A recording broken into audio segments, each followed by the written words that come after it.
एक ऐसा सम्राट जिसने पूरी दुनिया को अपने पैरों तले रौंद देने का सपना देखा, जिसके एक इशारे पर लाखों सैनिक मैदान में उतर जाते थे, जिसकी इच्छाएं इतनी विकराल थीं कि उन्होंने पूरी एक सभ्यता को तबाह कर दिया। ये कहानी है ज़र्क्सिस की, फारस के उस महान और भयानक सम्राट की, जिसने खुद को देवताओं का पुत्र समझा, जिसने समुद्र को भी सजा देने की कोशिश की, जिसने यूनान को जलाकर राख कर दिया और जिसका अंत इतना खौफनाक था कि इतिहास आज भी उसे याद करके सिहर उठता है। ज़र्क्सिस, एक नाम, एक दहशत, एक अभिशाप।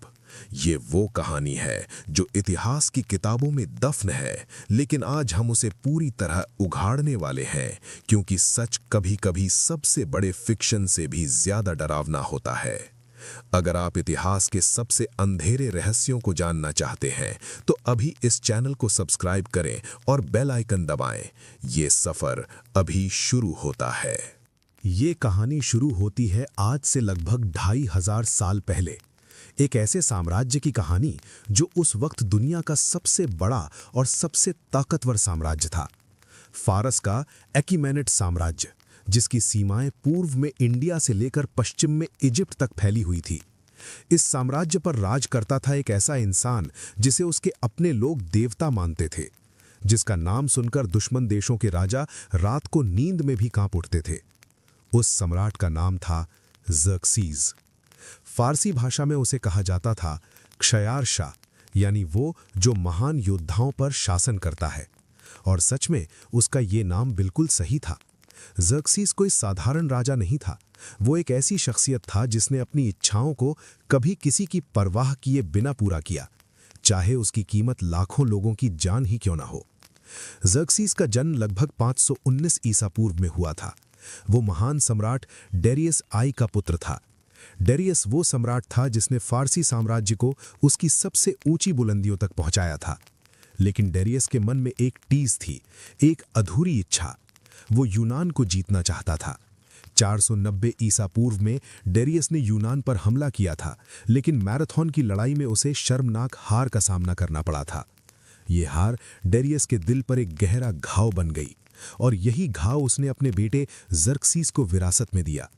जब 486 ईसा पूर्व में डेरियस की मृत्यु हुई, तो ज़र्क्सिस फारस का नया सम्राट बना, और उसी दिन से उसके दिल में एक आग जलने लगी, यूनान को तबाह करने की आग। लेकिन ज़र्क्सिस के सामने पहले कुछ और मुश्किलें थीं। उसके साम्राज्य में बगावतें उठ रही थीं। इजिप्ट में विद्रोह हो रहा था। बेबीलोन में लोग उसके खिलाफ उठ खड़े हुए थे। लेकिन ज़र्क्सिस ने इन सभी विद्रोहों को बेरहमी से कुचल दिया।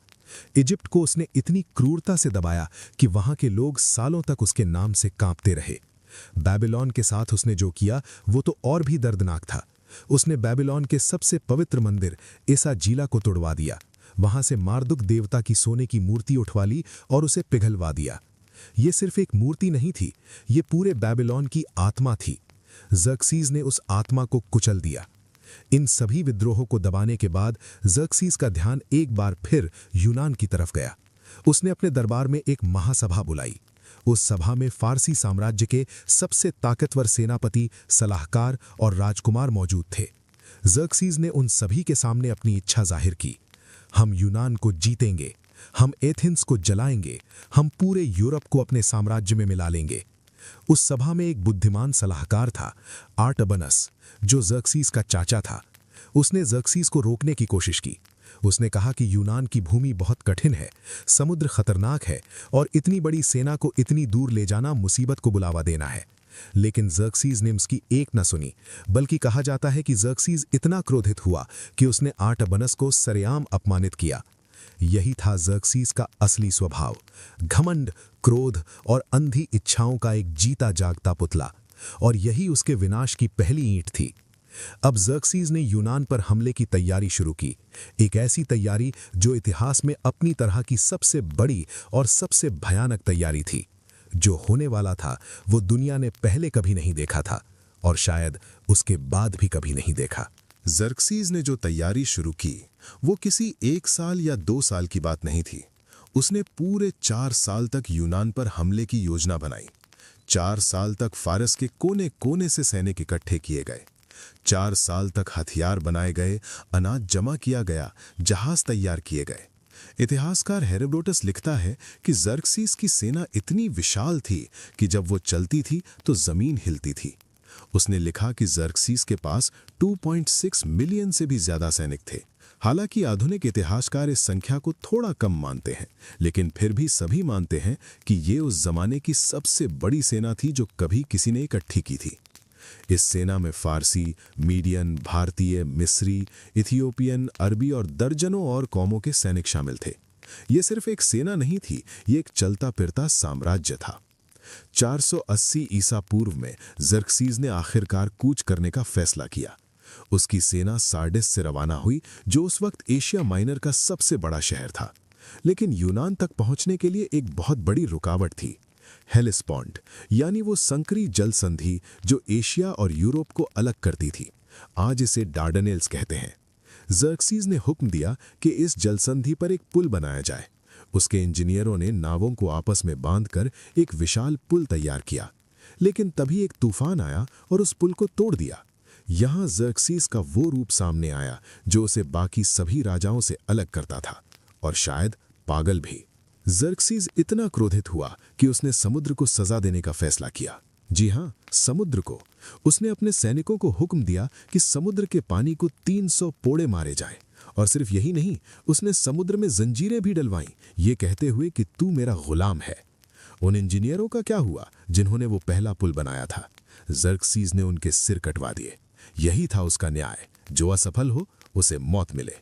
इसके बाद नए इंजीनियरों ने एक और मजबूत पुल बनाया। इस बार 2 पुल बनाए गए, पहला सैनिकों के लिए और दूसरा रसद और जानवरों के लिए। इन दोनों पुलों पर 7 दिन और 7 रातें लगातार सेना पार करती रही। 7 दिन और 7 रातें बिना रुके। ये दृश्य इतना विराट था कि खुद ज़र्क्सीस अपनी सेना को देखकर रो पड़ा। जब उसके एक सलाहकार ने पूछा कि आप क्यों रो रहे हैं, तो ज़र्क्सीस ने कहा, मुझे इस बात का दुख हो रहा है कि इन लाखों लोगों में से 100 साल बाद एक भी जिंदा नहीं होगा। ये बात सुनकर लगता है जैसे ज़र्क्सीस के अंदर कहीं ना कहीं एक इंसान भी था, लेकिन ये लम्हा बहुत छोटा था, क्योंकि आगे जो हुआ वो इस नरमी से बिल्कुल मेल नहीं खाता था। यूरोप की जमीन पर कदम रखते ही ज़र्क्सीस की सेना ने तबाही मचानी शुरू कर दी। रास्ते में जो भी शहर या गांव आया वो या तो झुक गया या मिट गया। थ्रेस और मैसेडोनिया के राजाओं ने बिना लड़े ही ज़र्क्सीस की अधीनता स्वीकार कर ली, क्योंकि उनके पास कोई चारा नहीं था। लेकिन यूनान के शहर एथेंस, स्पार्टा और उनके साथी झुकने को तैयार नहीं थे। यूनानियों ने एक संघ बनाया। उन्होंने फैसला किया कि चाहे कुछ भी हो जाए वो लड़ेंगे, और इसी फैसले ने इतिहास की दिशा बदल दी। ज़र्क्सीस के रास्ते में सबसे पहली रुकावट आई थर्मोपाइल, एक संकरा पहाड़ी दर्रा जहां स्पार्टा के राजा लियोनाइडस ने सिर्फ 300 सैनिकों के साथ लाखों की फारसी सेना को रोक लिया। 3 दिन तक वो 300 सैनिक डटे रहे। 3 दिन तक ज़र्क्सीस की पूरी सेना उस दर्रे को पार नहीं कर सकी। ये ज़र्क्सीस के लिए सिर्फ एक सैन्य रुकावट नहीं थी, ये उसके घमंड पर एक तमाचा था, और ये तमाचा उसे अंदर तक हिला गया। थर्मोपाइल की लड़ाई का अंत हुआ, लेकिन जिस तरह हुआ उसने पूरे यूनान में एक नई आग जला दी। थर्मोपली का वो दर्रा खून से रंग चुका था। लियोनिडस और उसके 300 स्पार्टन योद्धा आखिरकार शहीद हो गए थे, लेकिन उन्होंने मरने से पहले ज़र्क्सीस की सेना को इतना नुकसान पहुंचाया था कि फारसी खेमे में सन्नाटा छा गया था। हजारों फारसी सैनिक उन 3 दिनों में मारे गए थे। ज़र्क्सीस के 2 सगे भाई भी उस लड़ाई में मारे गए थे। ये बात ज़र्क्सीस के दिल में एक ऐसा जख्म बन गई जो कभी नहीं भरा। लेकिन थर्मोपली जीतने के बाद ज़र्क्सीस का रास्ता साफ था। उसकी सेना अब यूनान के अंदर घुस चुकी थी, और उसका पहला निशाना था एथेंस, वो शहर जिसने उसके पिता डेरियस को मैराथन में हराया था, वो शहर जिसने पर्शिया को चुनौती देने की हिम्मत दिखाई थी। ज़र्क्सीस एथेंस से बदला लेना चाहता था, और उसने लिया भी। जब ज़र्क्सीस की सेना एथेंस के दरवाजे पर पहुंची तो शहर लगभग खाली था। एथेंस के लोग पहले ही शहर छोड़ चुके थे। उन्होंने अपने बच्चों और औरतों को सैलेमिस द्वीप पर भेज दिया था। सिर्फ कुछ लोग एक्रोपोलिस पर रह गए थे, जिन्होंने सोचा था कि शायद देवता उनकी रक्षा करेंगे। लेकिन ज़र्क्सीस के सैनिकों ने एक्रोपोलिस पर हमला किया। उन्होंने वहां मौजूद हर इंसान को मार डाला, और फिर उन्होंने एथेंस के सबसे पवित्र स्थान पार्थेनॉन मंदिर को आग लगा दी। वो मंदिर जो देवी अथीना को समर्पित था, वो मंदिर जो यूनानी सभ्यता की आत्मा था, ज़र्क्सीज़ ने उसे जलाकर राख कर दिया। एथेंस की गलियों में आग की लपटें उठ रही थीं, पूरा शहर धुएं में डूब गया था और ज़र्क्सीज़ अपने सिंहासन पर बैठकर ये नज़ारा देख रहा था, एक विजेता की तरह। उसे लग रहा था कि अब सब कुछ खत्म हो गया है, अब यूनान उसके कदमों में है। लेकिन ज़र्क्सीज़ नहीं जानता था कि असली लड़ाई अभी शुरू होने वाली थी, और ये लड़ाई ज़मीन पर नहीं, पानी पर होने वाली थी। यूनानी नौसेना सैलेमिस की खाड़ी में इंतजार कर रही थी। यूनान के सबसे चतुर रणनीतिकार थेमिस्टोक्लेटिस ने एक ऐसी चाल चली जो इतिहास में दर्ज हो गई। उसने ज़र्क्सीज़ को एक झूठा संदेश भिजवाया कि यूनानी नौसेना डरकर भागने वाली है, रात के अंधेरे में उनके जहाज निकल जाएंगे। ज़र्क्सीज़ इस चाल में फंस गया। उसने रात को ही अपनी नौसेना को सैलेमिस की खाड़ी के दोनों सिरों पर तैनात कर दिया ताकि यूनानी जहाज भाग न सके। लेकिन यही उसकी सबसे बड़ी गलती थी। सैलेमिस की खाड़ी बहुत संकरी थी, फारसी जहाज वहां ठीक से मुड़ भी नहीं सकते थे। उनके विशाल जहाज उस तंग जगह में एक दूसरे से टकराने लगे। यूनानी जहाज छोटे और फुर्तीले थे। उन्होंने फारसी जहाज़ों पर एक के बाद एक हमला किया। फारसी नाविक समुद्र में गिरने लगे, जहाज डूबने लगे, चारों तरफ चीखें और चिल्लाहटें थीं। और ज़र्क्सीज़ ये सब एक पहाड़ी पर बने सिंहासन पर बैठकर देख रहा था। उसने सोचा था कि वो अपनी महान नौसेना की जीत देखेगा, लेकिन उसने देखा अपनी सबसे बड़ी और सबसे शर्मनाक हार। सैलेमिस की लगाई में फारसी नौसेना तबाह हो गई। सैकड़ों जहाज डूब गए, हजारों सैनिक मारे गए, और ज़र्क्सीज़ का वो सपना, यूरोप को जीतने का सपना, उसी खाड़ी के पानी में डूब गया। ज़र्क्सीज़ के चेहरे का रंग उड़ गया था। वो सम्राट जिसने समुद्र को कोड़े मारे थे, उसी समुद्र ने आज उसे हरा दिया था। ये सिर्फ एक नौसैनिक हार नहीं थी, ये उसके घमंड का टूटना था। ये उस अभिमान का अंत था जिसने उसे यहां तक लाया था, और अब जो होने वाला था वो और भी दर्दनाक था। सैलेमिस की हार ने ज़र्क्सीज़ को अंदर से तोड़ दिया था। वो सम्राट जो कभी अजेय लगता था, आज उसके हाथ कांप रहे थे।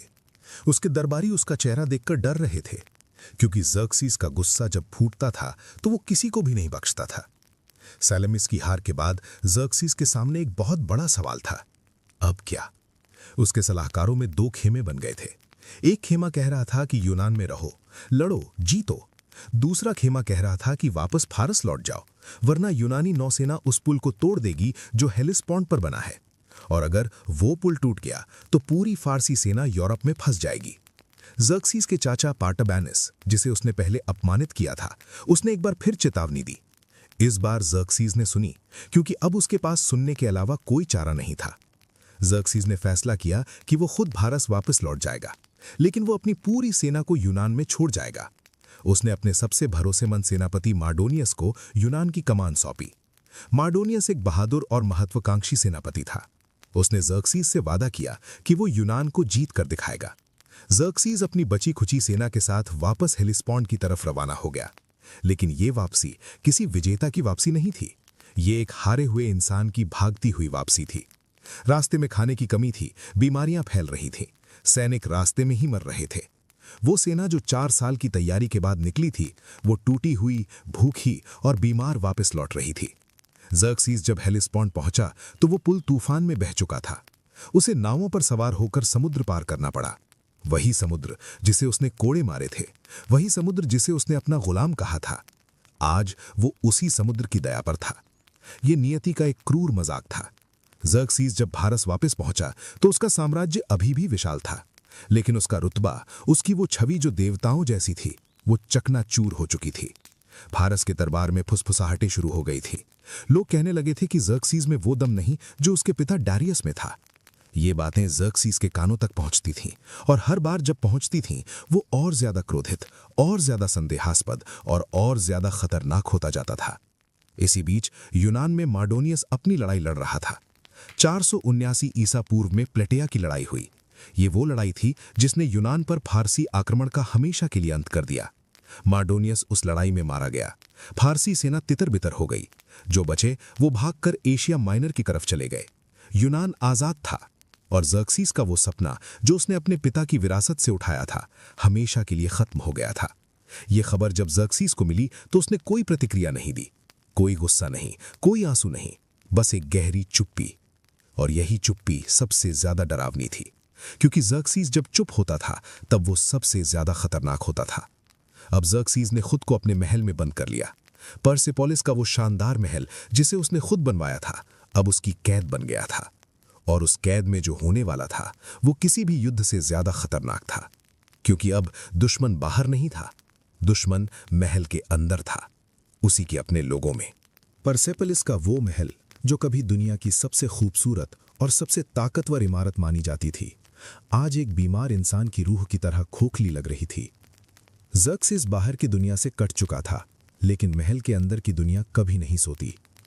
और महल के अंदर जो खेल चल रहा था वो किसी भी युद्ध से ज्यादा पेचीदा और ज्यादा खतरनाक था। यहीं से ज़र्क्सिस की असली तबाही शुरू होती है, वो तबाही जो तलवारों से नहीं बल्कि महल की अंधेरी गलियारों में चलने वाली साजिशों से आई। ज़र्क्सिस अब एक बदला हुआ इंसान था। यूनान की हार ने उसे शक्की बना दिया था। वो हर किसी पर शक करने लगा था, अपने सेनापतियों पर, अपने भाइयों पर, अपने बेटों पर, यहां तक कि अपने सबसे करीबी दरबारियों पर भी। और जब एक बादशाह शक्की हो जाता है तो उसके दरबार में जहर घुलने लगता है। इसी शक और डर के माहौल में ज़र्क्सिस की जिंदगी का सबसे काला अध्याय शुरू हुआ। और इस अध्याय की शुरुआत हुई एक औरत से। उस औरत का नाम था एमेस्ट्रिस। एमेस्ट्रिस ज़र्क्सिस की पटरानी थी। वो कोई साधारण औरत नहीं थी। वो उतनी ही क्रूर, उतनी ही चालाक और उतनी ही निर्दयी थी जितना खुद ज़र्क्सिस था। कहा जाता है कि एमेस्ट्रिस ने अपने दुश्मनों के साथ जो किया उसे सुनकर आज भी रूह कांप जाती है। लेकिन ज़र्क्सिस की कमजोरी ये थी कि वो औरतों के मामले में बिल्कुल अंधा था, और यही अंधापन उसकी सबसे बड़ी कमजोरी बन गया। ज़र्क्सिस को अपने भाई मेसिस्टिस की पत्नी से लगाव हो गया। उसने उस औरत को पाने की कोशिश की, लेकिन उस औरत ने ज़र्क्सिस को ठुकरा दिया। ये बात ज़र्क्सिस के लिए असहनीय थी। जो सम्राट पूरी दुनिया को झुका सकता था, उसे एक औरत ने मना कर दिया था। तब ज़र्क्सिस ने एक और चाल चली। उसने अपने बेटे डैरियस की शादी मेसिस्टिस की बेटी आर्टेनते से करवा दी, ताकि उस परिवार से रिश्ता बन सके। लेकिन फिर कुछ ऐसा हुआ जिसने सब कुछ उलट दिया। ज़र्क्सिस खुद आर्टेनते यानी अपनी बहू की तरफ आकर्षित हो गया, और आर्टेनते ने भी ज़र्क्सिस को ठुकराया नहीं। ये रिश्ता शुरू हो गया, एक ऐसा रिश्ता जो महल की नींव हिलाने वाला था। एक दिन ज़र्क्सिस ने खुश होकर आर्टेनते से कहा कि जो चाहो मांग लो। आर्टेनते ने एक ऐसी चीज मांगी जो उसे नहीं मांगनी चाहिए थी। उसने वो शाही चादर मांगी जो एमेस्ट्रिस ने खुद अपने हाथों से ज़र्क्सिस के लिए बुनी थी। वो चादर सिर्फ एक कपड़ा नहीं थी, वो एमेस्ट्रिस के प्यार और उसके अधिकार का प्रतीक थी। ज़र्क्सिस ने बहुत मना किया, लेकिन आर्टेनते अड़ी रही, और ज़र्क्सिस ने आखिरकार वो चादर दे दी। जब एमेस्ट्रिस को पता चला तो उसका खून खौल उठा। लेकिन एमेस्ट्रिस कोई साधारण औरत नहीं थी जो रोकर बैठ जाए। उसने अपना गुस्सा आर्टेनते पर नहीं निकाला। उसने निशाना बनाया आर्टेनते की मां को, यानी मेसिस्टिस की पत्नी को। एमेस्ट्रिस का मानना था कि यह सब उसी औरत की साजिश थी। फारसी परंपरा के अनुसार शाही जन्मदिन पर राजा किसी भी मांग को नहीं ठुकरा सकता था। एमेस्ट्रिस ने ज़र्क्सिस के जन्मदिन का इंतजार किया, और उस दिन उसने ज़र्क्सिस से मांगा मेसिस्टिस की पत्नी को। ज़र्क्सिस समझ गया कि एमेस्ट्रिस क्या करना चाहती है। उसने बहुत कोशिश की। उसने एमेस्ट्रिस को रोकने की कोशिश की, उसे और कुछ देने की पेशकश की, लेकिन परंपरा की बेड़ियां थीं और एमेस्ट्रिस की जिद थी। ज़र्क्सिस को झुकना पड़ा। मेसिस्टिस की पत्नी को एमेस्ट्रिस के हवाले कर दिया गया, और फिर एमेस्ट्रिस ने जो किया वो इतना क्रूर था कि हेरोडोटस ने भी उसे लिखते वक्त कलम रोकी। उस बेगुनाह औरत के साथ जो हुआ वो किसी दुश्मन के साथ भी नहीं होना चाहिए था। ये खबर जब मेसिस्टिस को मिली तो वो टूट गया। उसने बगावत करने की ठानी, लेकिन ज़र्क्सिस को पता चल गया, और ज़र्क्सिस ने अपने ही भाई मेसिस्टिस को रास्ते में ही मरवा दिया, अपने ही खून को। ये वो ज़र्क्सिस था जो कभी समुद्र को जीतने निकला था। आज वो अपने ही महल में अपने ही लोगों को मार रहा था। और ये सिलसिला यही नहीं रुका। ये तो बस शुरुआत थी, एक ऐसे अंधेरे की जो और गहरा होने वाला था। अपने ही भाई का खून अपने हाथों पर लेकर ज़र्क्सिस अब एक ऐसे रास्ते पर चल पड़ा था जहां से वापसी नहीं थी। महल के अंदर का माहौल अब पहले से कहीं ज्यादा जहरीला हो चुका था। हर दरबारी दूसरे दरबारी पर नजर रख रहा था। हर सेनापति दूसरे सेनापति की पीठ में छुरा घोंपने का इंतजार कर रहा था। और इस पूरे जहरीले माहौल के बीच एक शख्स था जो सबसे ज्यादा ताकतवर बनता जा रहा था। उस शख्स का नाम था आर्टाबानिस। लेकिन ये वो आर्टाबानिस नहीं था जो जर्क्सीस का चाचा था और जिसने यूनान जाने से रोका था। ये एक अलग आर्टाबानिस था, जर्क्सीस का सबसे विश्वासपात्र अंगरक्षक और महल का सबसे ताकतवर अधिकारी। इस आर्टाबानिस को इतिहास में हजारापद के नाम से जाना जाता है, यानी 10,000 अमर सैनिकों का प्रमुख। ये वो आदमी था जिसके बिना जर्क्सीस एक कदम भी नहीं चलता था, जिस पर जर्क्सीस आंख मूंद कर भरोसा करता था, और यही भरोसा जर्क्सीस की सबसे बड़ी गलती बन गई। आर्टाबानिस एक महत्वाकांक्षी इंसान था। वो सालों से जर्क्सीस की सेवा करता आया था, लेकिन अब उसके मन में एक और ख्वाहिश पलने लगी थी, खुद सम्राट बनने की ख्वाहिश। और इस ख्वाहिश को पूरा करने के लिए उसने एक साजिश बुनी, इतनी चालाक और इतनी खतरनाक साजिश कि आज भी इतिहासकार उसे पढ़कर दंग रह जाते हैं। आर्टाबानिस ने सबसे पहले जर्क्सीस के बेटे डारियस को अपने जाल में फंसाया। डारियस जर्क्सीस का सबसे बड़ा बेटा था और वो अपने पिता से नफरत करने लगा था। क्योंकि जर्क्सीस ने उसकी पत्नी आर्टेंते के साथ जो किया था वो डारियस के दिल में एक ऐसा जख्म बन गया था जो कभी नहीं भरा। आर्टाबानिस ने डारियस के इसी जख्म को कुरेदा। उसने डारियस के कान में जहर भरा कि तुम्हारे पिता ने तुम्हारी बेइज्जती की है, तुम्हारा हक मारा गया है, तुम असली सम्राट बनने के लायक हो। और डारियस, जो पहले से ही अपने पिता से नाराज था, इस जहर को पीता चला गया। आर्टाबानिस की योजना बहुत सीधी थी। पहले जर्क्सीस को रास्ते से हटाओ, फिर डारियस को सम्राट बनाओ, और फिर डारियस को भी रास्ते से हटा दो और खुद तख्त पर बैठ जाओ। ये एक शतरंज की बाजी थी जिसमें इंसानों की जानें मोहरें थीं। 465 ईसा पूर्व की एक रात परसेपोलिस के महल में गहरा सन्नाटा था। पहरेदार अपनी जगह तैनात थे। मशालें दीवारों पर जल रही थीं। जर्क्सीस अपने शाही कक्ष में सो रहा था।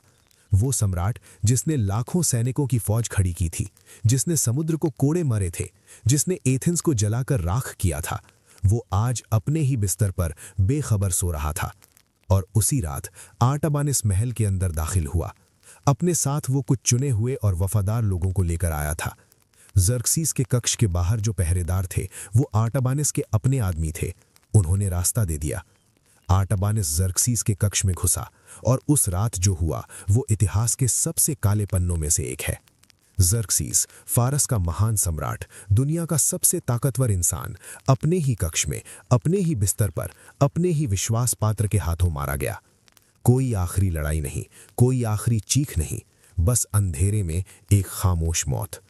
वो सम्राट जो देवताओं का पुत्र कहलाता था, वो एक साधारण इंसान की तरह मर गया, बिना किसी शान के, बिना किसी गवाह के, बस अंधेरे में अकेला।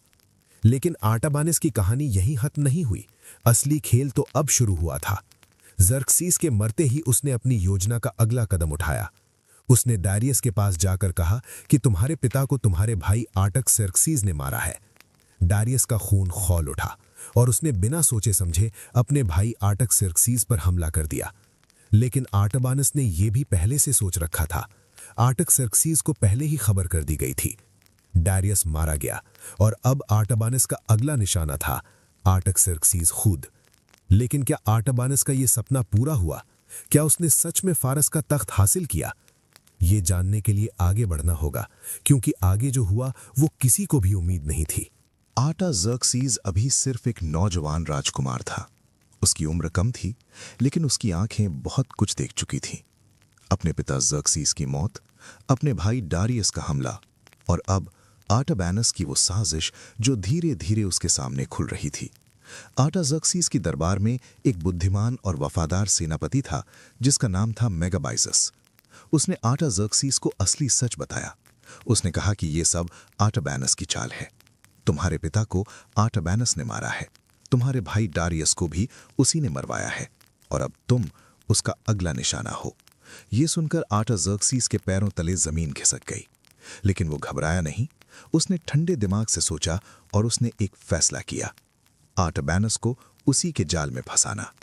आर्टाजर्क्सीस ने आर्टाबानिस को एक संदेश भिजवाया। उसने कहा कि मुझे तुम पर पूरा भरोसा है, कल सुबह हम दोनों मिलकर एक जरूरी मामले पर बात करेंगे। आर्टाबानिस खुश हो गया।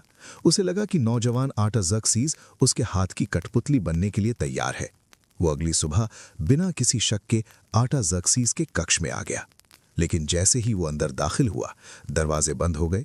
आर्टाजर्क्सीस के वफादार सैनिक चारों तरफ से निकल आए। आर्टाबैनस समझ गया कि खेल खत्म हो गया। उसने तलवार निकाली, लड़ाई हुई, लेकिन वो अकेला था और आर्टाजर्क्सीस के सैनिक बहुत थे। आर्टाबैनस वहीं मारा गया।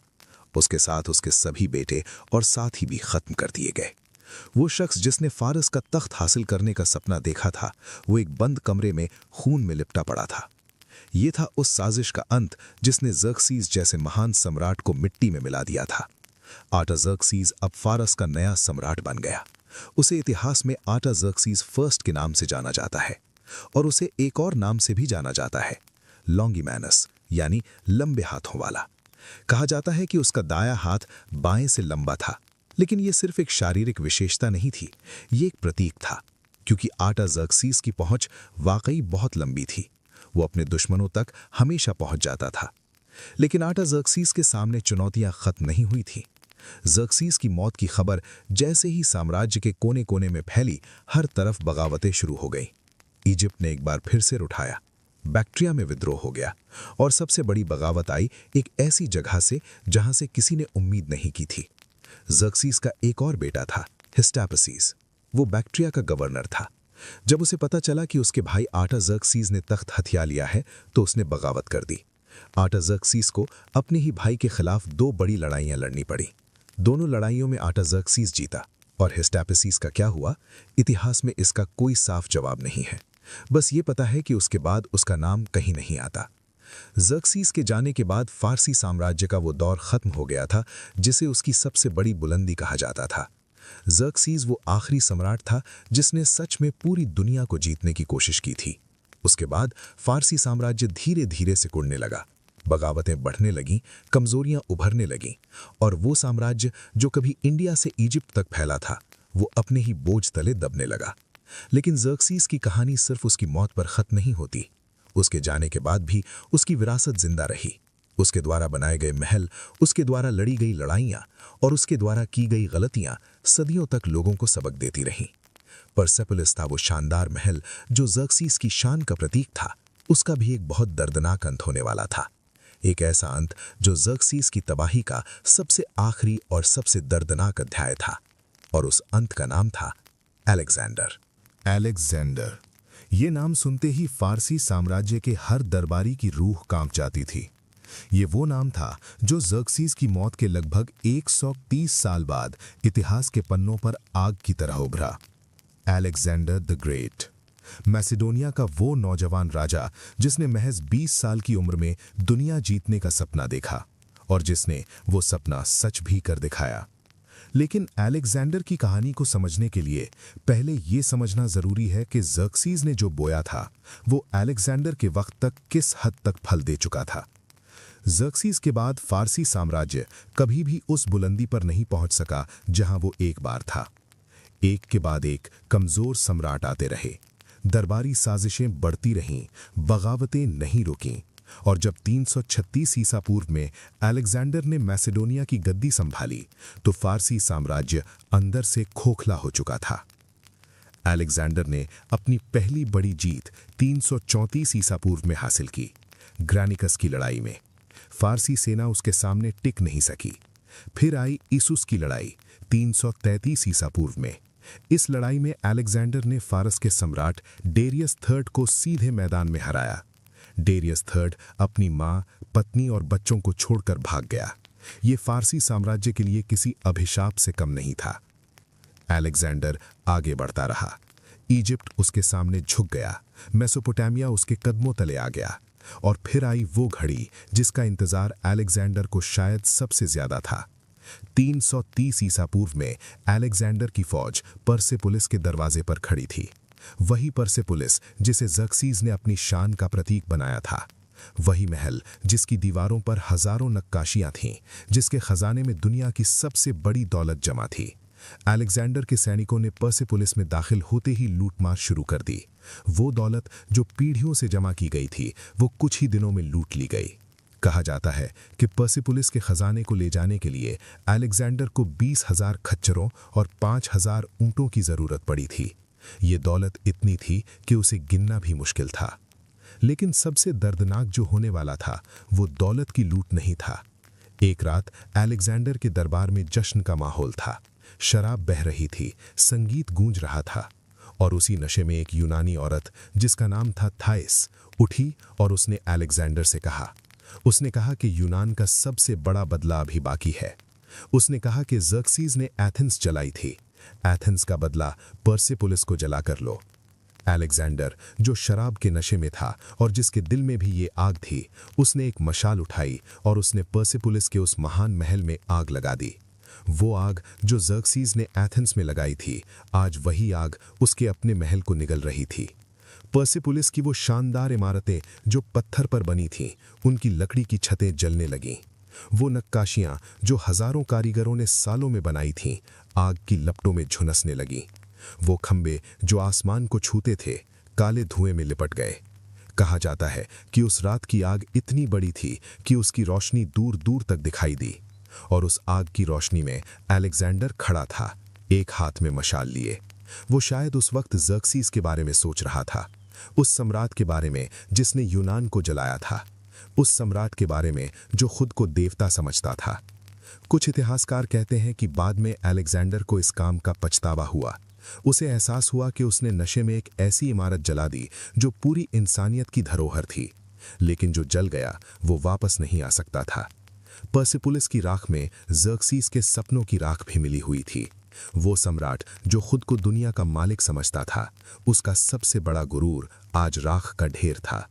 ये थी ज़र्क्सीज़ की विरासत का पंत, और ये अंत उससे भी ज्यादा दर्दनाक था जितना खुद ज़र्क्सीज़ की मौत थी। लेकिन क्या सच में ये अंत था? क्या ज़र्क्सीज़ की कहानी यहीं खत्म हो जाती है? नहीं, क्योंकि इतिहास के पन्नों में अभी भी कुछ ऐसे राज दफन हैं जो ज़र्क्सीज़ की असली तस्वीर को और भी गहरा और भी भयानक बनाते हैं। पर्सेपोलिस की राख अभी ठंडी भी नहीं हुई थी कि इतिहास के पन्ने एक और गहरे राज की तरफ पलटने लगे। ज़र्क्सीज़ की कहानी सिर्फ उसकी जंगों में नहीं थी, सिर्फ उसकी हार में नहीं थी, सिर्फ उसकी मौत में नहीं थी। ज़र्क्सीज़ की असली कहानी थी उसके उस किरदार में जो उसने अपने ही महल की चार दीवारी के अंदर निभाया था। वो किरदार जो किताबों में कम और अंधेरी गलियारों में ज्यादा जिया गया था। आज इतिहासकार जब ज़र्क्सीज़ के बारे में गहराई से खोजते हैं तो एक ऐसी तस्वीर उभरती है जो सिर्फ एक जंगजू सम्राट की नहीं है, बल्कि एक ऐसे इंसान की है जो अपनी ही इच्छाओं का गुलाम बन गया था। ज़र्क्सीज़ के बारे में जो सबसे चौंकाने वाली बात सामने आती है वो है उसका अपने दरबारियों के साथ व्यवहार। ज़र्क्सीज़ का दरबार दुनिया का सबसे भव्य दरबार था। पर्सेपोलिस में जो अपदाना हॉल था वो इतना विशाल था कि उसमें एक साथ 10,000 लोग खड़े हो सकते थे। उस हॉल की दीवारों पर दुनिया के हर कोने से आए हुए दूतों की नक्काशियां थीं जो ज़र्क्सीज़ को नजराना पेश कर रहे थे। ये सिर्फ एक दरबार नहीं था, ये एक संदेश था, एक ऐसा संदेश जो हर आने वाले को ये बताता था कि तुम यहाँ गुलाम हो और ज़र्क्सीज़ तुम्हारा खुदा। लेकिन इस भव्यता के पीछे एक और सच था। ज़र्क्सीज़ के दरबार में एक परंपरा थी जिसे प्रोस्किनेसिस कहा जाता था। इस परंपरा के अनुसार जो भी ज़र्क्सीज़ के सामने आता था उसे जमीन पर लेटकर उसे प्रणाम करना पड़ता था। ये सिर्फ झुकना नहीं था, ये पूरी तरह जमीन पर गिरना था, जैसे किसी देवता के सामने गिरते हैं। यूनानी दूत जब ज़र्क्सीज़ के दरबार में आते थे तो वो इस परंपरा को मानने से इनकार कर देते थे, क्योंकि यूनानियों के लिए ये अपमानजनक था। और यही टकराव, यही घमंड का टकराव ज़र्क्सीज़ और यूनान के बीच की दुश्मनी की एक और बड़ी वजह था। ज़र्क्सीज़ की एक और आदत थी जो उसे बाकी सम्राटों से अलग करती थी। वो अपनी हर इच्छा को तुरंत पूरा करना चाहता था, चाहे वो इच्छा कितनी भी असंभव क्यों ना हो। एक बार उसने हुक्म दिया कि उसके महल के बगीचे में एक ऐसा पेड़ लगाया जाए जो सोने का हो। उसके कारीगरों ने सोने और चांदी से एक नकली पेड़ बनाया जिसकी शाखाओं पर सोने के पत्ते और हीरे जवाहरात के फल लटके थे। ज़र्क्सीज़ उस पेड़ के नीचे बैठकर दरबार लगाता था। ये उसकी उस मानसिकता का प्रतीक था जो हकीकत और ख्वाब का फर्क भूल चुकी थी। लेकिन ज़र्क्सीज़ की सबसे अंधेरी आदत थी उसका गुस्सा। जब ज़र्क्सीज़ को गुस्सा आता था तो वो किसी को भी नहीं बख्शता था। एक बार उसके एक अमीर दरबारी पाइथियस ने उससे गुजारिश की। पाइथियस ने ज़र्क्सीज़ की यूनान अभियान के लिए बहुत बड़ी दौलत दी थी, उसने सिर्फ एक चीज मांगी कि उसके 5 बेटों में से सबसे बड़े बेटे को युद्ध में जाने से छूट मिले ताकि वो बूढ़े बाप की देखभाल कर सके। ये कोई बड़ी मांग नहीं थी, ये एक बाप की दिल से निकली गुजारिश थी। लेकिन ज़र्क्सीज ने क्या किया? उसने पाइथियस के सबसे बड़े बेटे को बुलवाया और उसके 2 टुकड़े करवा दिए और फिर हुक्म दिया कि उसकी सेना उन 2 टुकड़ों के बीच से गुजरे, एक तरफ से सेना का एक हिस्सा और दूसरी तरफ से दूसरा हिस्सा। ये सिर्फ एक सजा नहीं थी, ये एक संदेश था कि जो भी ज़र्क्सीज की इच्छा के सामने अड़ेगा उसका यही हश्र होगा। पाइथियस उस दिन वहीं खड़ा था। उसकी आंखों के सामने उसके बेटे के साथ ये हुआ और वो कुछ नहीं कर सका क्योंकि ज़र्क्सीज के सामने किसी की नहीं चलती थी। ये था वो ज़र्क्सीज जिसे उसके अपने लोग देवता मानते थे, लेकिन जिसके अंदर एक ऐसा शैतान बसता था जो किसी को भी नहीं तरस खाता था।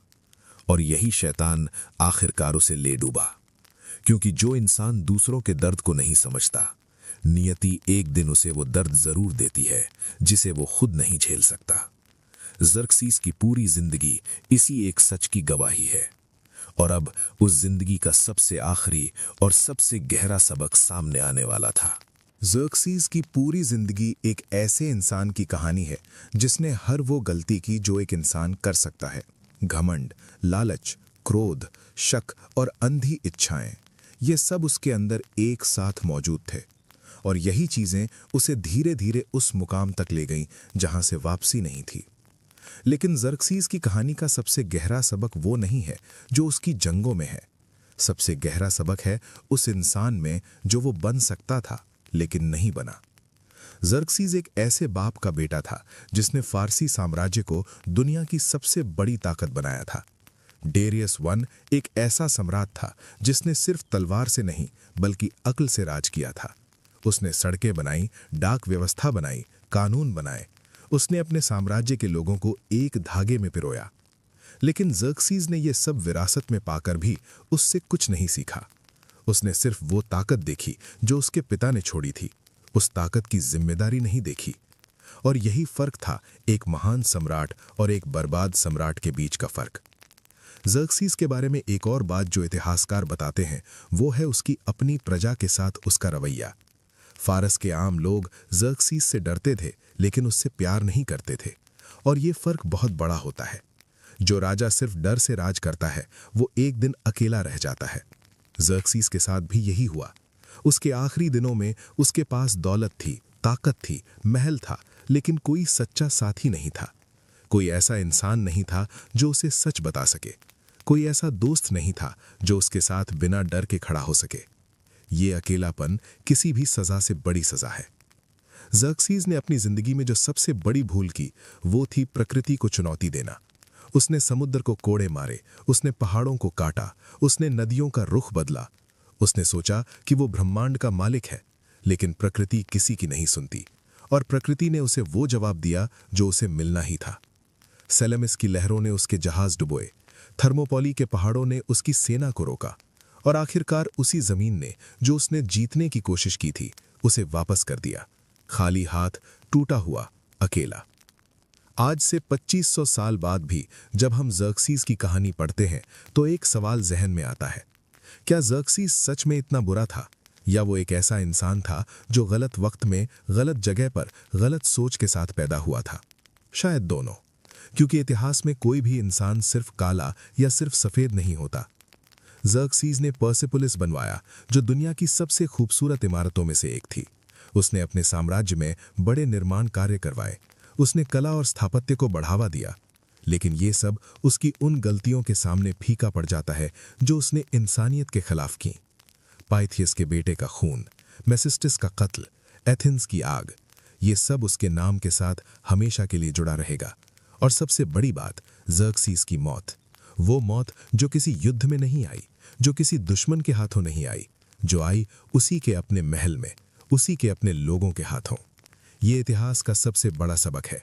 जो इंसान दूसरों के साथ विश्वासघात करता है, एक दिन उसके साथ भी विश्वासघात होता है। जो इंसान दूसरों को अकेला छोड़ता है, एक दिन वो खुद अकेला रह जाता है। और जो इंसान खुद को भगवान समझने लगता है, नियति उसे एक दिन ये याद दिला देती है कि वो भी बस मिट्टी का एक पुतला है। ज़र्क्सीज आज नहीं है, उसका साम्राज्य नहीं है, उसके महल की राख है, उसके सपनों की धूल है, लेकिन उसकी कहानी जिंदा है, एक सबक की तरह, एक आईने की तरह, जिसमें हर वो इंसान अपना चेहरा देख सकता है जो ताकत के नशे में अपनी इंसानियत भूल जाता है। और इस तरह खत्म होती है उस सम्राट की कहानी जिसने पूरी दुनिया को अपने कदमों तले रौंदने का सपना देखा था। ज़र्क्सीज़, फारस का महान और भयानक सम्राट, जिसने समुद्र को कोड़े मारे, जिसने देवताओं की मूर्तियां पिघलाईं, जिसने एथेंस को जलाया और जो अपने ही महल में, अपने ही बिस्तर पर खामोशी से मार दिया गया। उसकी कहानी हमें ये बताती है कि ताकत कभी भी स्थायी नहीं होती, घमंड हमेशा टूटता है, और जो इंसान इंसानियत को भूल जाता है, इतिहास उसे कभी माफ नहीं करता। परसेपोलिस की जो राख आज भी ईरान की जमीन पर बिखरी है, वो सिर्फ एक इमारत की राख नहीं है, वो उस घमंड की राख है जो आसमान को छूना चाहता था। वो उन सपनों की राख है जो इंसानियत की कीमत पर देखे गए थे। आज भी जब कोई परसेपोलिस के खंडरों के बीच खड़ा होता है तो उसे महसूस होता है कि यहाँ कभी कुछ बहुत बड़ा था, और वो बड़ा अपनी ही गलतियों की आग में जल गया। ये थी सम्राट ज़र्क्सीज़ की कहानी, एक ऐसी कहानी जो 2500 साल पुरानी है, लेकिन आज भी उतनी ही जिंदा है, उतनी ही जरूरी है, उतनी ही सच है। अगर ये वीडियो आपको पसंद आया तो अभी लाइक करें, चैनल को सब्सक्राइब करें और बेल आइकन दबाएं, ताकि ऐसी और गहरी और अंधेरी कहानियां आप तक सबसे पहले पहुंचे, क्योंकि इतिहास के सबसे काले राज अभी भी दफन है और हम उन्हें एक एक करके आपके सामने लाते रहेंगे। मिलते हैं अगली कहानी में एक नए अंधेरे के साथ।